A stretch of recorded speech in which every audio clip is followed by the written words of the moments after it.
प्रार्थना समाजाचे संस्थापक कोण आहेत? प्रार्थना समाजाचे संस्थापक कोण आहेत? खूपच महत्त्वाचा प्रश्न आहे मित्रांनो. हा प्रश्न अनेकदा स्पर्धा परीक्षेमध्ये विचारण्यात आलेला आहे. खालील दिलेल्या ऑप्शन तुम्ही पाहू शकता. या प्रश्नाचे उत्तर ऑप्शन 2 डॉक्टर आत्माराम पांडुरंग. प्रार्थना समाजाचे संस्थापक हे डॉक्टर आत्माराम पांडुरंग हे आहेत. तसेच मित्रांनो, प्रार्थना समाजाबद्दल काही महत्त्वाची माहिती ते आपण बघूया. प्रार्थना समाजाची स्थापना हे 31 मार्च 1867 साली झालेला आहे आणि याचे ठिकाण होते मुंबई येथे. प्रार्थना समाजाची तत्वे आहेत: एकेश्वरवाद, अवतार संकल्पना चुकीची आहे, मूर्तीपूजा थोतांड आहे. तसेच मित्रांनो, प्रार्थना समाजाचे सदस्य कोणकोणते ते पण लक्षात असू द्या. राघव भांडारकर, न्यायमूर्ती रानडे, प्रमानंद, भाऊ महाजन, वामन मोडक, न्यायमूर्ती चंदावरकर. लक्षात असू द्या मित्रांनो, महत्त्वाचा टॉपिक आहे. या टॉपिकवर सुद्धा स्पर्धा परीक्षेमध्ये प्रश्न विचारण्यात आलेला आहे. प्रश्न असा विचारण्यात आलेला आहे, प्रार्थना समाजाची स्थापना केव्हा झालेला आहे? तर त्याचं योग्य उत्तर असणार आहे 31 मार्च 1867 साली. पुढील प्रश्न आहे, पानिपत या मराठी पुस्तकाचे लेखक कोण आहेत? पानिपत या मराठी पुस्तकाचे लेखक कोण आहेत? खालील दिलेल्या ऑप्शन तुम्ही पाहू शकता. या प्रश्नाचे उत्तर ऑप्शन 1 विश्वास पाटील. पानिपत या मराठी पुस्तकाचे लेखक हे विश्वास पाटील हे आहेत. तसेच मित्रांनो, स्पर्धा परीक्षेमध्ये पुस्तक आणि त्याचे लेखक या टॉपिकवर 2 ते 3 प्रश्न नेहमी विचारले जाते. त्यासाठी हा टॉपिक आपण विस्तारपणे पाहूया. नटसम्राट या पुस्तकाचे लेखक आहेत विष्णू वामन शिरवाडकर. ययाती या पुस्तकाचे लेखक आहेत इ.स. खांडेकर. कोसला या पुस्तकाचे लेखक आहेत भालचंद्र नेमाडे. युगंधर या पुस्तकाचे लेखक आहेत शिवाजी सावंत. स्वामी या पुस्तकाचे लेखक आहेत रणजित देसाई. आमचा बाप आणि आम्ही या पुस्तकाचे लेखक आहेत नरेंद्र जाधव. मी वनवासी या पुस्तकाचे लेखक आहेत सिंधुताई सपकाळ. पुढील प्रश्न आहे, भारत सेवक समाजाची स्थापना कोणी केली? भारत सेवक समाजाची स्थापना कोणी केली? खालील दिलेल्या ऑप्शन तुम्ही पाहू शकता. या प्रश्नाचे उत्तर ऑप्शन 3 गोपाळ कृष्ण गोखले. भारत सेवक समाजाची स्थापना हे गोपाळ कृष्ण गोखले यांनी केली. पुढील प्रश्न आहे, खालील नवीन राज्य निर्मितीचे कलम काय आहे? खालील नवीन राज्य निर्मितीचे कलम काय आहे? खालील दिलेल्या ऑप्शन तुम्ही पाहू शकता. या प्रश्नाचे उत्तर ऑप्शन 3 कलम 2. नवीन राज्य निर्मितीचे कलम हे कलम 2 आहे. पुढील प्रश्न आहे, 2011च्या जनगणनेनुसार भारताच्या लोकसंख्येची दशकीय वाढ किती होती? खालील दिलेल्या ऑप्शन तुम्ही पाहू शकता. या प्रश्नाचे उत्तर ऑप्शनच्या 17.72%. 2011च्या जनगणनेनुसार भारताच्या दशकीय वाढ ही 17.72% एवढी होती. तसेच मित्रांनो, 2011च्या जनगणनेनुसार भारताची लोकसंख्या हे 121 कोटी होती आणि मित्रांनो, स्त्री पुरुष प्रमाण हे 943 आणि बाललिंग गुणोत्तर हे 919 एवढे होते. 2011च्या जनगणनेनुसार भारताची घनता हे 382 एवढी होती आणि साक्षरता हे 73% एवढे होते.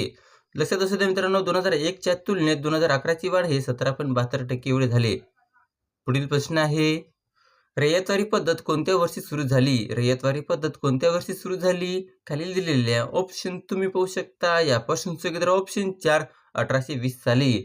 रयतवारी पद्धत हे 1820 साली सुरू झाली. पुढील प्रश्न आहे, जिम कॉर्बेट राष्ट्रीय अभयारण्य कोणत्या राज्यात आहे? जिम कॉर्बेट राष्ट्रीय अभयारण्य कोणत्या राज्यात आहे? खालील दिलेल्या ऑप्शन तुम्ही पाहू शकता. या प्रश्नाचे उत्तर ऑप्शन 4 उत्तराखंड. जिम कॉर्बेट राष्ट्रीय अभयारण्य हे उत्तराखंड या राज्यामध्ये आहे. तसेच मित्रांनो, लक्षात असू द्या, जिम कॉर्बेट राष्ट्रीय अभयारण्य हे वाघासाठी प्रसिद्ध आहे. पुढील प्रश्न आहे, खालीलपैकी कोणत्या राष्ट्रपतीने 2 वेळा राष्ट्रपती पद भूषवले आहे? खालीलपैकी कोणत्या राष्ट्रपतींनी 2 वेळा राष्ट्रपती पद भूषवले आहे?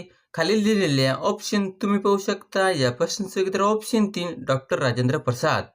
डॉक्टर राजेंद्र प्रसाद या राष्ट्रपतींनी 2 वेळा राष्ट्रपती पद भूषवले आहे. पुढील प्रश्न आहे, 2023चा नॉर्मन बोरलॉग पुरस्कार कोणाला मिळाला आहे? 2023चा नॉर्मन बोरलॉग पुरस्कार कोणाला मिळाला आहे? खालील दिलेल्या ऑप्शन तुम्ही पाहू शकता. या प्रश्नाचे उत्तर ऑप्शन 2 स्वाती नायक. 2023चा नॉर्मन बोरलॉग पुरस्कार हे स्वाती नायक यांना मिळालेला आहे. पुढील प्रश्न आहे, खालीलपैकी कोणत्या मराठी लेखकाला ज्ञानपीठ पुरस्कार मिळालेला आहे? खालीलपैकी कोणत्या मराठी लेखकाला ज्ञानपीठ पुरस्कार मिळालेला आहे? खालील दिलेल्या ऑप्शन तुम्ही पाहू शकता. या प्रश्नाचे उत्तर ऑप्शन 2 भालचंद्र नेमाडे. भालचंद्र नेमाडे या मराठी लेखकाला ज्ञानपीठ पुरस्कार मिळालेला आहे.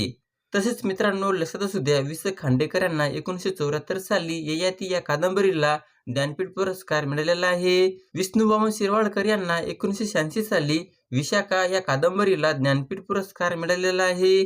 गोविंद वी करंदीकर यांना 2003 साली अष्टदर्शने या कादंबरीला ज्ञानपीठ पुरस्कार मिळालेला आहे.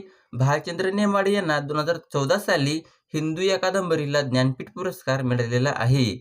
लक्षात असू द्या मित्रांनो, महत्त्वाचा टॉपिक आहे. या टॉपिकवर सुद्धा अनेक वेळा स्पर्धा परीक्षेमध्ये प्रश्न विचारण्यात आलेला आहे. त्यासाठी हा टॉपिक तुम्ही नोट डाऊनच करून घ्या. पुढील प्रश्न आहे, महामार्ग बोगद्यांमध्ये जगातील सर्वात लांब बोगदा कोणता? खालील दिलेल्या ऑप्शन तुम्ही पाहू शकता. या प्रश्नाचं उत्तर ऑप्शन 1 अटल बोगदा. महामार्ग बोगद्यांमध्ये जगातील सर्वात लांब बोगदा हे अटल बोगदा आहे.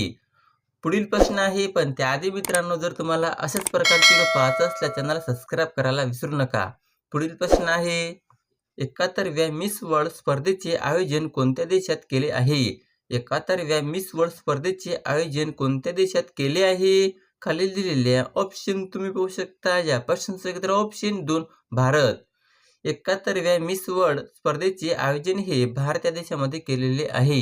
पुढील प्रश्न आहे, नंदुरबार जिल्ह्यात कोणते ठिकाण थंड हवेचे ठिकाण म्हणून प्रसिद्ध आहे? नंदुरबार जिल्ह्यात कोणते ठिकाण थंड हवेचे ठिकाण म्हणून प्रसिद्ध आहे? खालील दिलेल्या ऑप्शन तुम्ही पाहू शकता. या प्रश्नाचं उत्तर ऑप्शन 4 तोरणमाळ. नंदुरबार जिल्ह्यात तोरणमाळ हे ठिकाण थंड हवेचे ठिकाण म्हणून प्रसिद्ध आहे. पुढील प्रश्न आहे, भारतातील सर्वात लांब हिमनदी कोणती आहे? भारतातील सर्वात लांब हिमनदी कोणती आहे? खालील दिलेल्या ऑप्शन तुम्ही पाहू शकता. या प्रश्नाचं उत्तर ऑप्शन 4 सियाचीन. भारतातील सर्वात लांब हिमनदी हे सियाचीन आहे. पुढील प्रश्न आहे, हिराकूड हे धरण कोणत्या नदीवर आहे? हिराकूड हे धरण कोणत्या नदीवर आहे? खालील दिलेल्या ऑप्शन तुम्ही पाहू शकता. या प्रश्नाचं उत्तर ऑप्शन 1 महानदी. हिराकूड हे धरण महानदीवर आहे. अशा प्रकारचा हा व्हिडिओ होता मित्रांनो. जर तुम्हाला माझा व्हिडिओ आवडला असेल तर नक्की चॅनलला सबस्क्राईब करा.